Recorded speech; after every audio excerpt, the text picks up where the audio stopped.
Hi friends, आपका स्वागत है आपका अपना यूट्यूब चैनल मैथ की दुनिया में। दोस्त, ये जो सेशन लेके आया है ना, ये सीटेट के एग्ज़ाम में तहलका मचा देगा। और ये जो सेशन होगा दोस्त, इस सेशन से 10 से 12 क्वेश्चन आपके एग्ज़ाम में देखने को मिलेगा। और ये 10 से 12 कह रहे हैं एक वीडियो से। तो दोस्त, इस वीडियो में ज़रूर खास होगा। और इस वीडियो में उस क्वेश्चन को लाया गया है जो पेडागोजीज को सॉल्व करता है। और पेडागोजीज से अधिकतर क्वेश्चन इस सेशन में देखने को मिलेगा। कुछ ऐसे क्वेश्चन होंगे जो वन लाइनर तो है ही, ये तो ऑप्शन बेस्ड है ही, लेकिन इसमें क्या होगा, कुछ ऐसे क्वेश्चन हैं जो अपने आप में महत्व रखता है। तो चलिए उस सेशन को देखते हैं। और दोस्त, इस सेशन में अगर आप नए हैं तो इस चैनल को सब्सक्राइब कर लें और अपने दोस्तों तक शेयर कर दें, जिससे क्या हो कि उनको भी फ़ायदा हो जाए। और आप सीटेट के एग्ज़ाम में देखेंगे अधिकतर क्वेश्चन आपको इस सेशन से देखने को मिलेगा। 10 से 12 क्वेश्चन गारंटी के साथ कह रहे दोस्त। अगर आप अंत तक में देखेंगे तो इस सेशन में आपको देखने को मिलेगा कि बहुत ही बेस्ट क्वेश्चन को लाए। दोस्त, यहाँ पे पहला क्वेश्चन क्या है, आत्मा का विज्ञान किसको कहा जाता है। आत्मा का मतलब हो जाता है मन, और मन का विज्ञान का मतलब मनो का विज्ञान। अब यहाँ पर देखिए, मनोविज्ञान को आत्मा का विज्ञान कहा जाता है। ये पहला क्वेश्चन हो गया। चलिए नेक्स्ट क्वेश्चन को देखते हैं।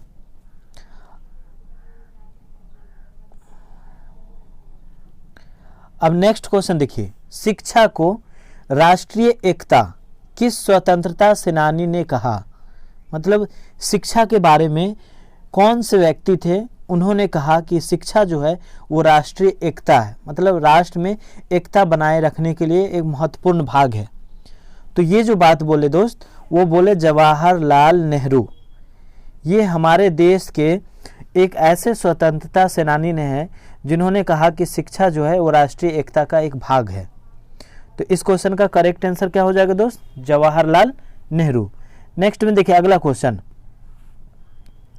इस क्वेश्चन में आपसे कहा गया खेल प्रणाली के जन्मदाता हैं।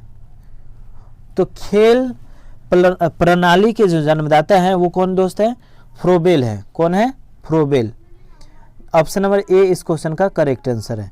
अब देखिए नेक्स्ट क्वेश्चन क्या है, आपसे क्वेश्चन कहा गया है, ये आपके पेडागोजीज का क्वेश्चन है दोस्त।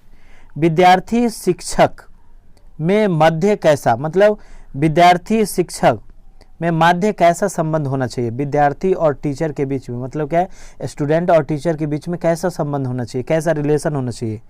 तो यहाँ पे क्वेश्चन क्या कहा है कि विद्यार्थी शिक्षक में माध्य कैसा संबंध होना चाहिए, मतलब उनके बीच कैसा संबंध होना चाहिए। तो पहला क्वेश्चन देखिए, कोई संबंध नहीं होना चाहिए। ऐसा तो हो ही नहीं सकता है, संबंध नहीं रहेंगे तो एक दूसरे को हम जानेंगे कैसे, पढ़ाएंगे कैसे, समझेंगे कैसे। दूसरा है पिता और शिशु समान, मतलब पिता शिशु जैसा। और तीसरा है एक शिक्षक के अतिरिक्त कोई और संबंध नहीं, ऐसा कुछ नहीं। और पूर्णतः शिष्य जैसा नहीं, ऐसा नहीं। देखिए ऑप्शन नंबर बी जो है वो इस क्वेश्चन का करेक्ट आंसर है, मतलब पिता शिशु जैसा। इसका मतलब क्या है, शिक्षक जो है पिता के समान होंगे और जो विद्यार्थी है वो शिशु के समान होंगे, मतलब छोटे बच्चे के समान होंगे। ऐसा संबंध होना चाहिए जिससे वो एक दूसरे को समझे और आसानी से ज्ञान प्राप्त करे। अब देखिए ये पेडागोजीज का क्वेश्चन होगा। इसमें दोस्त क्या होगा कि अधिकतर स्टूडेंट फंस जाएंगे। पेडागोजीज का मतलब क्या होता है कि इसमें अक्सर क्वेश्चन ऐसे होते हैं जिसका जो है ना आंसर आपको कंफ्यूज में डालेगा, और कंफ्यूज में डालेगा उसी समय आप गलत कर जाएंगे। देखिए छात्र द्वारा गलत उत्तर देने पर एक अध्यापक को क्या करना चाहिए। आप टीचर बनने जा रहे हैं दोस्त, आप सीटेट के एग्ज़ाम देने जा रहे हैं, तो आपसे ये कहा जा रहा है कि आप अगर अध्यापक है, शिक्षक है, अगर विद्यार्थी गलती कर दिया तब वहाँ पर आप क्या करेंगे। छात्र को डांटेंगे? कभी नहीं, छात्र को तो डांटना ही नहीं। आपको पेडागोजीज को अगर आसान करना है दोस्त, तो छात्र को महत्व ज़्यादा देना है। उसको तो कभी आप डांट नहीं सकते, उसको उत्तर देने के लिए बाध्य करना चाहिए, मतलब उसको प्रेरित करना चाहिए, उसको दबाव देना चाहिए, ऐसा नहीं करना चाहिए। सी, छात्र को दंड देना चाहिए। आपको दोस्त पहले ही बोल दिए कि छात्र को आप कुछ नहीं कर सकते हैं, ना शारीरिक दंड दे सकते, ना मानसिक। आप उल्टा सीधा उसको नहीं बोल सकते हैं, क्योंकि ये करना अब क्या है, गलत है।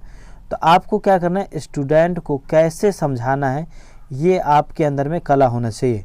अब बोले छात्र को सही उत्तर बताना चाहिए, तो ऑप्शन नंबर डी सही है, क्योंकि आपको छात्र को न दंड देना है, न डांटना है, न उल्टा सीधा बकना है। तो ऑप्शन नंबर डी जो है दोस्त इस क्वेश्चन का करेक्ट आंसर है। अगला क्वेश्चन देखिए, बालकों के लिए कौन सी विधि से सिखाना मतलब सीखना उपयोगी होता है? बालकों के लिए कौन सी विधि से सिखाना उपयोगी होता है? तो पहला है व्याख्यान विधि। अब व्याख्यान का मतलब क्या है? आप खड़े हो गए और लगातार लेक्चर पे लेक्चर देते जा रहे हैं, बच्चा समझा या नहीं समझा उससे कोई मतलब नहीं, ऐसा नहीं। देखिए ऑप्शन नंबर बी, प्रदर्शन विधि। आप वहाँ पर कुछ एक्टिविटी दिखाएंगे, एक्टिविटी जब दिखाएंगे तो वहाँ पर क्या होगा कि बच्चे के मन में उत्सुकता आएगा और उस बात को वो सही से सीखेगा। तीसरा है लेखन विधि, और उपरोक्त में से सभी। तो ये दोस्त लेखन विधि भी नहीं, हमेशा आप स्टूडेंट को सिर्फ लिखाते रहें, ये भी नहीं है। तो प्रदर्शन विधि जो होता है दोस्त, वो सामने करके दिखाना होता है, जिससे बच्चा क्या होता है उसको जल्दी से सीखता है। तो ऑप्शन नंबर बी इस क्वेश्चन का करेक्ट आंसर हो गया। अब देखिए अगला क्वेश्चन क्या है,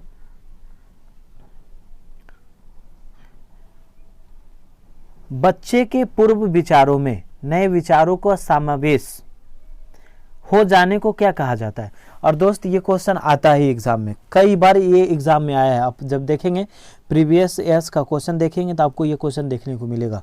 तो आपको हम ऐसे समझा रहे दोस्त, बच्चे कुछ जान रहे हैं, किसी चीज़ के बारे में बच्चे कुछ जान रहे हैं, उसमें अगर हम कुछ और नया बता देते हैं तब वो क्या कहलाता है? तो वो सात्मीकरण कहलाता है। मतलब उसमें वो जोड़ लिया और ज्ञान को बढ़ा लिया। तो ऑप्शन नंबर डी जो है वो इस क्वेश्चन का करेक्ट आंसर है। अब नेक्स्ट में देखिए, वाइगोत्स्की ने बालक के विकास हेतु निम्न में से महत्वपूर्ण योगदान निम्नलिखित में से किस बात को या किसको बताया? अब यहाँ पर देखिए क्या है कि बच्चे जब अपने समाज में रहता है तो वो समाज में क्या होता है उसको सीखता है, और उस चीज़ को अगर वो सीखता है तो आसानी से समझ में आ जाता है उसको। तो उन्होंने समाज के बारे में बताया कि समाज में बच्चे क्या होते हैं कि कुछ सीखते हैं और उस चीज़ को अच्छे से सीखते हैं। तो ऑप्शन नंबर ए जो है इस क्वेश्चन का करेक्ट आंसर है।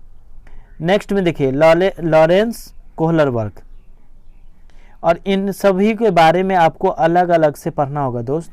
ये सभी वैज्ञानिक के बारे में आपको, मनोवैज्ञानिक के बारे में अलग अलग से पढ़ेंगे, वहाँ से क्वेश्चन बनता है। लॉरेंस कोहलरबर्ग ने पूर्व नैतिक अवस्था की आयु की सीमा का क्या है? मतलब क्या है? उन्होंने बताया लॉरेंस कोहलरबर्ग ने पूर्व नैतिक अवस्था की आयु सीमा क्या है।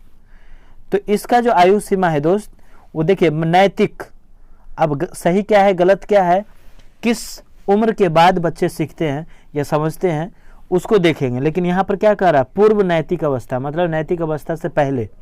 तो ये जो क्वेश्चन होगा इसका आंसर होगा जन्म से 2 वर्ष तक, मतलब 2 वर्ष से पहले तक के जो बच्चे होते हैं उसमें सही क्या है गलत क्या है उसकी पहचानने की क्षमता उसमें नहीं होती है।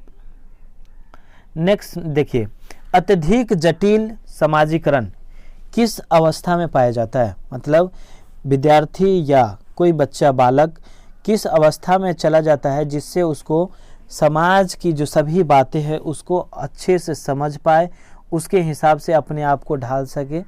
तो वो कौन सी अवस्था है? किशोरावस्था है। बाल्यावस्था में तो वो उम्र जो होगा दोस्त उसका क्या होगा 6 से लेकर के 11 वर्ष तक में होगा, और शैशवावस्था से बाल्यावस्था मतलब शैशवावस्था का मतलब 2 वर्ष के बाद जो जन्म होगा, मतलब जन्म से लेकर के और 2 वर्ष तक जो बच्चे रहेंगे वो शैशवावस्था कहलाएंगे। तो इसमें जो कहा जा रहा है कि किस अवस्था में बच्चे समाज जटिल समाजीकरण मतलब समाज की जो बातें होती है अधिकतर वो उस बात को समझ सकता है, तो ये किशोरावस्था होता है। इस उम्र में जो होता है दोस्त वो 11 से लेकर के या 12 से लेकर के 19 साल तक की जो उम्र होता है वो किशोरावस्था होता है। या आप ध्यान में रखेंगे जहाँ से टीन लग जाए, मतलब 13, 14 ऐसे करके जहाँ से टीन लग जाए तो वो क्या हो जाता है किशोरावस्था में उस समय प्रवेश कर जाता है। और वहाँ से वो बालक क्या होते हैं कि अपने समाज की जो बातें होती है उसको सही से वो समझ सकता है।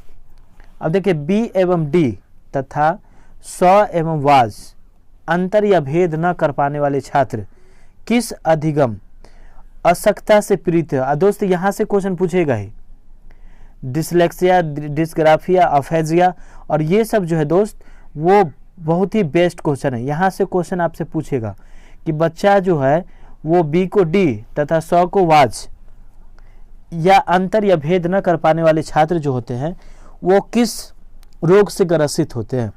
तो यहाँ पे देखिए डिसलेक्सिया हो गया, डिस्ग्राफिया हो गया, एफेजिया हो गया और उपरोक्त में से कोई नहीं। तो डिसलेक्सिया में क्या होता है दोस्त कि जो स्टूडेंट होता है वो पढ़ने में असमर्थ हो जाता है, सही से पढ़ नहीं पाता है, तो उसको हम डिसलेक्सिया कहते हैं। मतलब पढ़ने की जो आवश्यकता होता है, कमजोरी होता है, उसको हम डिसलेक्सिया कहते हैं। और डिस्ग्राफिया में क्या होता है, जो सही से लिखने में समर्थ ना हो, उसको डिस्ग्राफिया कहते हैं।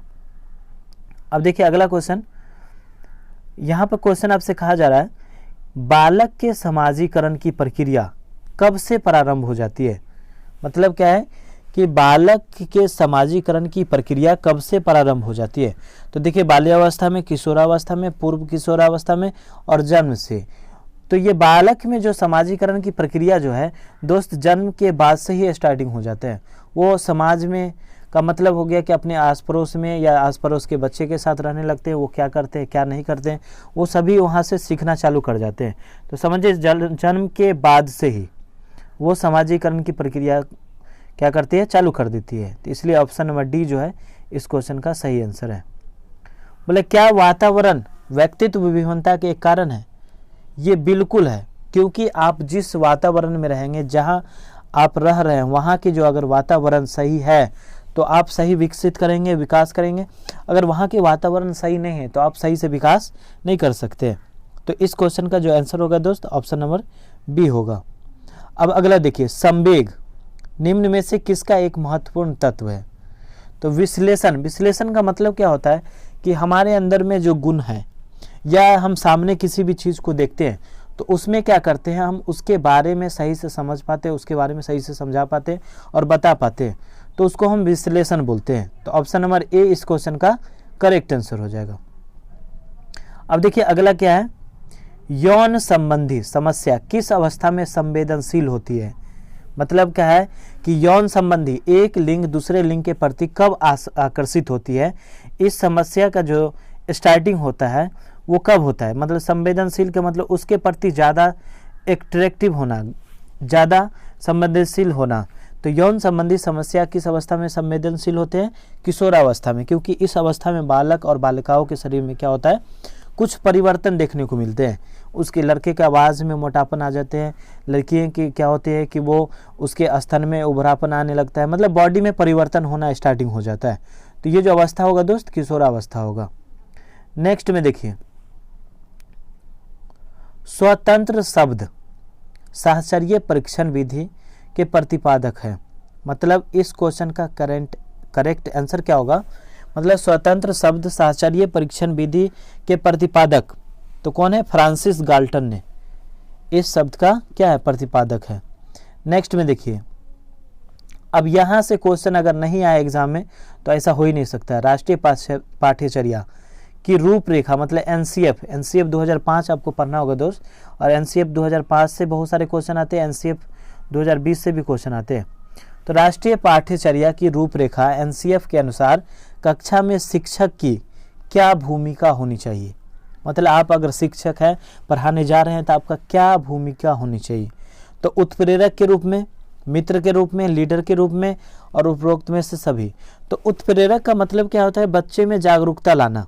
आप उसको कैसे समझाते हैं, आपके समझाने से वो कितना सहमत होता है, उस तरीके के बनिए जिससे आपसे क्या हो जाएगा कि आप जब किसी भी बात को समझाएंगे तो बच्चे उस बात को आराम से समझेंगे और उस काम को करेंगे। तो आपके उत्प्रेरक के रूप में रहना होगा। तो option number A correct answer है।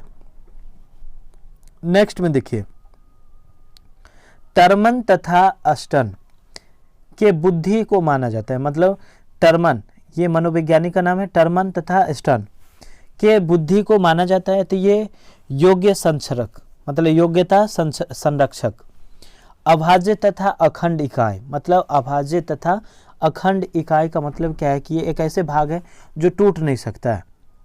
तो ये ऑप्शन नंबर बी जो होगा इस क्वेश्चन का करेक्ट आंसर होगा। अब नेक्स्ट में देखिए क्वेश्चन,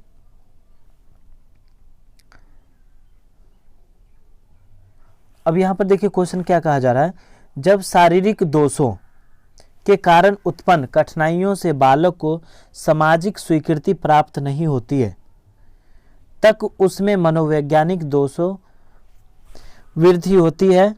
किसका विद्वान का मत है, मतलब किसका, मतलब किस विद्वान का मत है, यहाँ पे एरर है दोस्त। इसमें क्या कहा जा रहा है आपसे, क्वेश्चन देखिए यहाँ पे कि जब शारीरिक दोषों के कारण उत्पन्न कठिनाइयों से बालक को सामाजिक स्वीकृति प्राप्त नहीं होती है, तब यहाँ पर तब होगा, तब उसमें मनोवैज्ञानिक दोषों में भी वृद्धि हो जाती है। और ये वृद्धि जो होती है तो किस विद्वान का मत है, मतलब ये कौन विद्वान जो है इस बात को मानते हैं। तो यहाँ पर देखिए क्या है, पहला कोहलरबर्ग है, दूसरा वाइगोत्स्की, तीसरा गिलफोर्ड और चौथा जो है वो डीजी फोर्स है। तो इस क्वेश्चन का जो करेक्ट आंसर होगा दोस्त डीजी फोर्स होगा। अगला देखिए नेक्स्ट क्वेश्चन क्या है, प्रगतिशील शिक्षा की अवधारणा में महत्वपूर्ण योगदान किसका है। तो यहाँ पर John Dewey, John William, John Johnson और उपरोक्त में से कोई नहीं। तो इस क्वेश्चन का जो करेक्ट आंसर होगा दोस्त जॉन डीवी होगा। मतलब क्या है, प्रगतिशील शिक्षा की अवधारणा में महत्वपूर्ण योगदान जो है वो जॉन डीवी का है। नेक्स्ट में देखिए आगे क्या है, वाक्य पूर्ति परीक्षण SCT विधि के प्रतिपादक है। बॉर्न है, पाइनवॉल टेंडलर है, हार्डगार्नर है और उसके बाद क्रो एंड को है। तो इस क्वेश्चन का जो करेक्ट आंसर होगा दोस्त वो ऑप्शन नंबर बी होगा, पाइनवॉल टेंडलर। आपको क्या करना है, इस सेशन को एक बार में अगर आप सही से नहीं समझ पा रहे हैं तो आपको इस सेशन को दूसरे बार में देख लेना है। जहाँ तक क्या है कि आप जैसे ही इस सेशन को 1 से 2 बार में देखेंगे तो बहुत सारे क्वेश्चन आपके माइंड में सेट हो जाएगा। अब नेक्स्ट क्वेश्चन क्या है, देखिए यहाँ पे वृद्धि के अनुरूप बच्चों में रुचियां होती है। अब यहाँ पर देखिए जैसे ही उसके वृद्धि होता है, बच्चे के शरीर में विकास होता है, तो उसके हिसाब से क्या होता है, उसकी रुचियां जो होती है, उसके सोचने समझने की जो क्षमता होती है उसमें भी विकास होता है। वो विकास कैसा होता है, बहुमुखी, वो विभिन्न तरीके से किसी भी बात को सोच सकता है। तो ऑप्शन नंबर सी इस क्वेश्चन का करेक्ट आंसर है। बौद्धिक विकास में सहायक होती है, अंग्रेजी भाषा में शिक्षण, हिंदी भाषा में शिक्षण और मातृभाषा में शिक्षण, उपरोक्त में से कोई नहीं। तो अब देखिए जब आप किसी भी बच्चे को उसकी माता भाषा में, मतलब मातृभाषा में अगर आप समझा रहे हैं, जिस भाषा को वो अपने परिवार में बात करता है, यूज करता है, उस भाषा से आप अगर आप समझा रहे हैं तो वहाँ से क्या होगा कि वो बच्चा उस बात को आसानी से समझेगा। तो इसलिए यहाँ पर बोला जा रहा है कि बौद्धिक विकास में सहायक होता है। तो कौन सी भाषा, मातृभाषा। Option number C correct answer होगा। अब देखिए आगे क्या कह रहा है, यदि कोई छात्र स्कूल से भाग जाता है तो शिक्षक को चाहिए कि, मतलब अगर आप स्कूल गए होंगे, हम लोग भी स्कूल गए होंगे, तो आप देखे होंगे कि अपने उम्र में क्या करते हैं कि स्कूल जाते थे, लंच का टाइम हुआ किताब उताब लेकर निकल लेते थे। अब ये ऐसा जो घटना होता था तो उस समय आपको शिक्षक को क्या करना चाहिए ये देखना है। तो छात्र से कारण जानकर उससे दूर करने का प्रयास करेंगे, कठोर दंड देंगे, मतलब कल होके आएगा देना है पीट पाट के, ऐसा नहीं करना है। उसके बाद प्रिंसिपल को सूचित कर देना है कि बच्चे जो है भाग जाते हैं और उपरोक्त में से सभी, तो ये ऐसा नहीं करना है। छात्र आखिर भाग रहे तो नेक्स्ट डे अगर आया तो उससे हम आराम से पूछेंगे कि बच्चे तुम भाग जो जाते हो इसका कारण क्या है, कारण जानने का प्रयास करेंगे, ना कि उसको बढ़िया से मारपीट करके बराबर कर देंगे, ऐसा नहीं करना है। तो ऑप्शन नंबर ए सही है।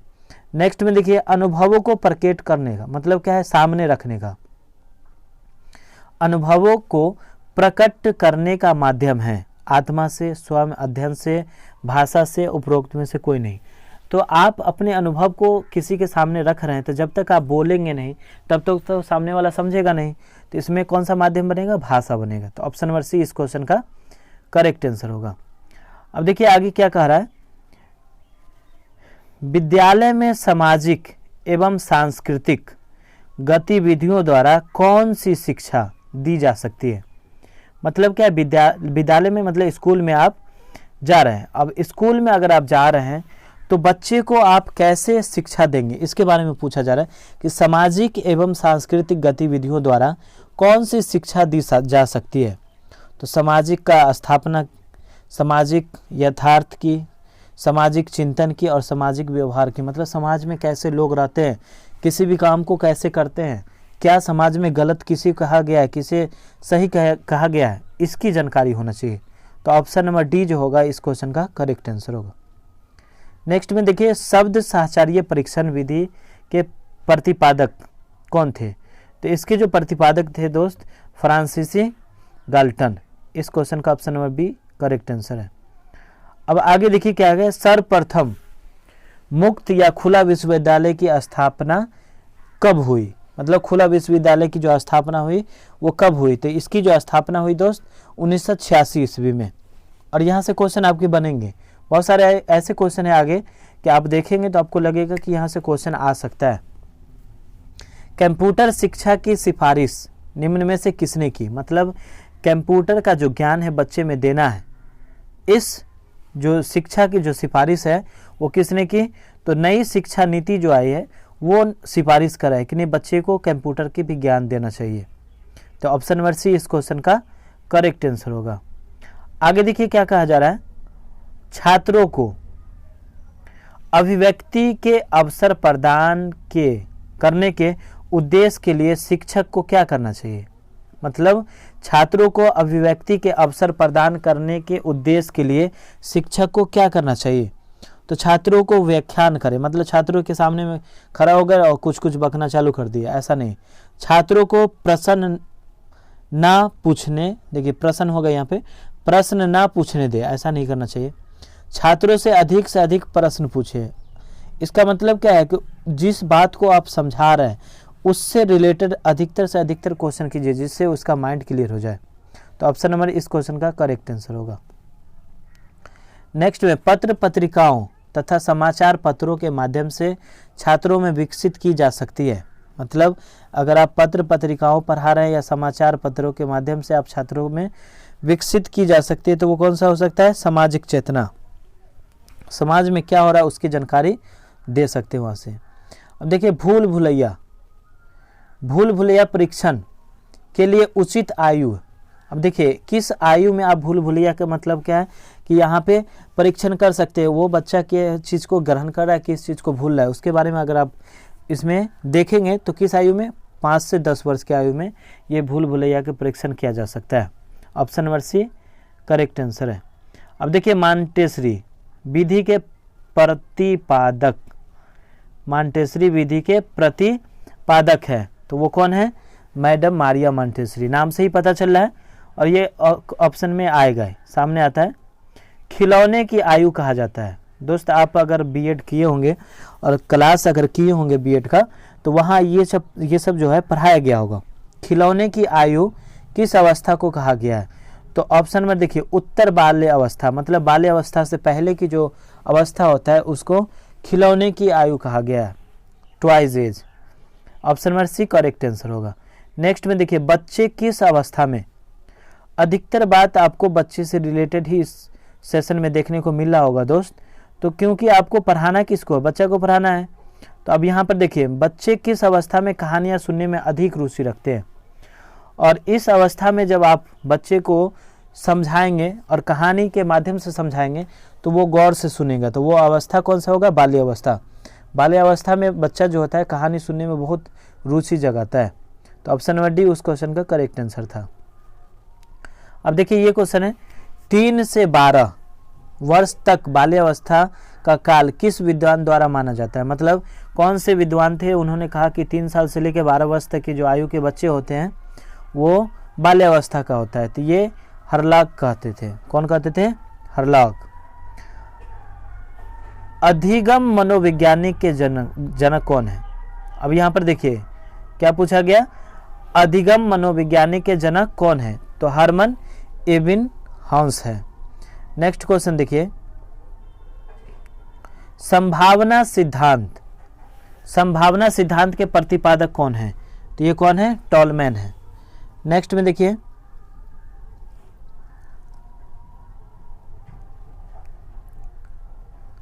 अवसरों में प्रतिकूलता के कारण किशोरों में उत्पन्न होता है, मतलब क्या, अगर आप उसको अवसर दे रहा है उसमें प्रतिकूलता मतलब क्या है कि कारण किशोरों में क्या होता है, उत्पन्न होता है। तो क्या उत्पन्न होता है, द्वंद्व उत्पन्न होता है।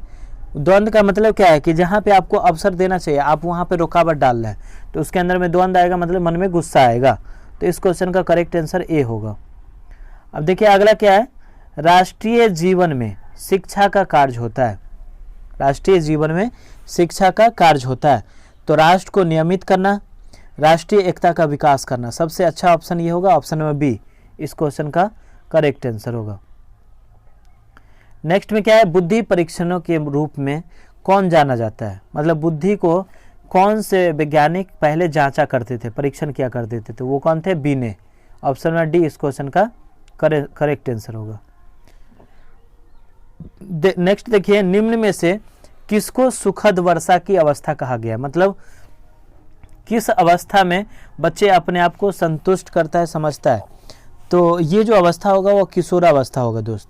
किशोरावस्था को सुखद वर्षा की अवस्था कहा जाता है। अब नेक्स्ट में देखिए,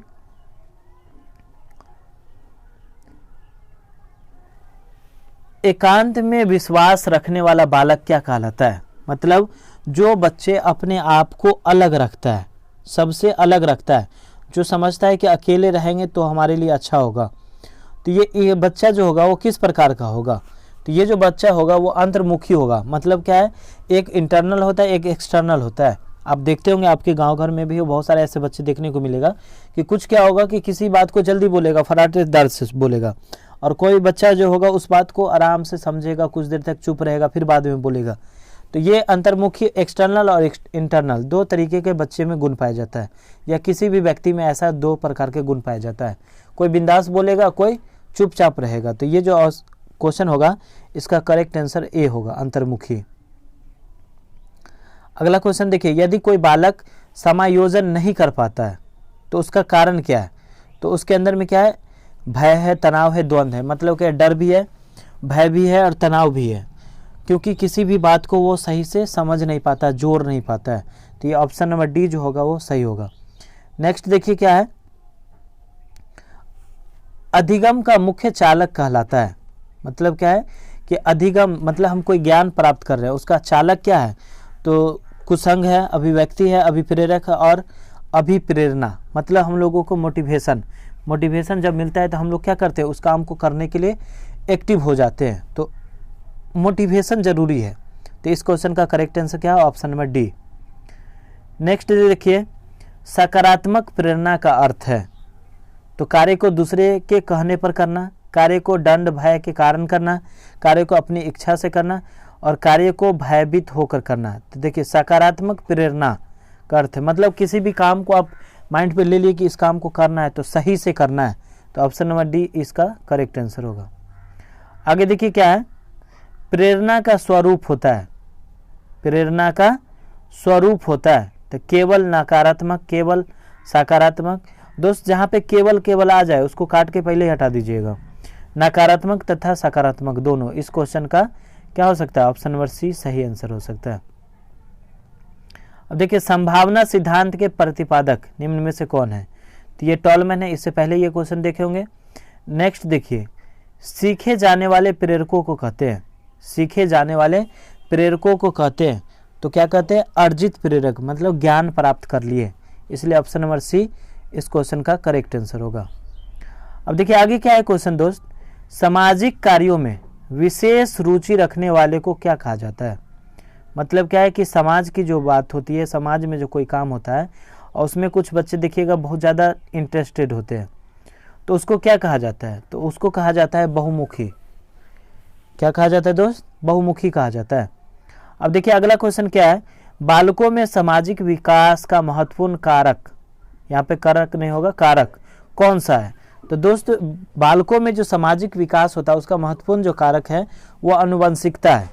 अनुवंशिकता का मतलब क्या होता है कि उसके समाज में जो विकास होता है तो वो अपने पीढ़ी दर पीढ़ी जो गुण होते हैं उसको लेकर के आगे बढ़ते हैं, तो इसलिए इसको आनुवंशिकता कहा जाता है। तो दोस्त आज के सेशन में इतना ही, आते हैं नेक्स्ट सेशन लेकर के, जब तक के लिए इतना ही आप देखें इस सेशन को।